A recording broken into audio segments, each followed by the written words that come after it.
L'arrivée du chemin de fer à Vilanova et la Geltrú. L'obstination pour avancer. Situation, place Édouard Maristany. La construction de la ligne de chemin de fer entre Vilanova et Barcelone fut une aventure épique sous tous ses aspects. Le manque de soutien officiel et les difficultés techniques de forage dans le massif du Garraf en firent un défi historique sans précédent. Toutefois, les efforts de gens comme Cristòfol Raventós ou plus tard l'Americano, surnom répandu donné aux immigrants devenus riches d'Amérique, Francisco Guma donna ses fruits. En 1881, la locomotive Guma, construite aux États-Unis, arriva enfin en ville. C'est lors de magnifiques célébrations que fut utilisée pour la première fois en ville l'électricité pour l'éclairage de l'espace public. La mise en place de l'infrastructure ferroviaire a accéléré le remarquable développement industriel de la ville, en encourageant l'introduction de nouvelles activités et installations. La monumentalité de la gare, construite en 1881, est un symbole du pari de la ville pour le chemin de fer.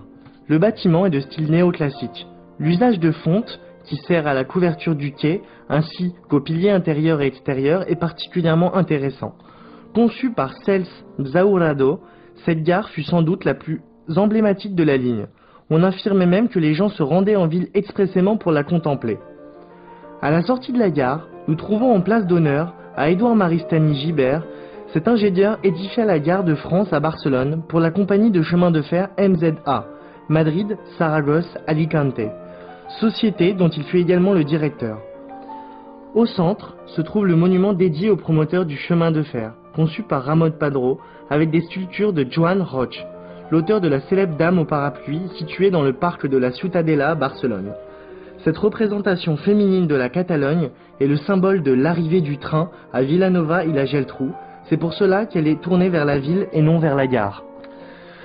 L'esprit du mouvement culturel catalan Renaixença se voit donc reflété dans cette composition. Le reste des statues présente des attributs symboliques des villes que joignait le chemin de fer. Barcelone, le commerce et l'industrie, Vilanova, la navigation et la vigne, Valls, le cuir et le textile, et finalement le chemin de fer avec une locomotive et un faisceau d'éclairs à la main.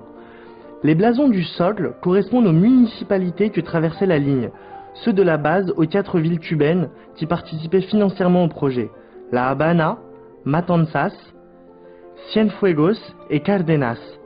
L'apport du capital Americano fut primordial pour le projet.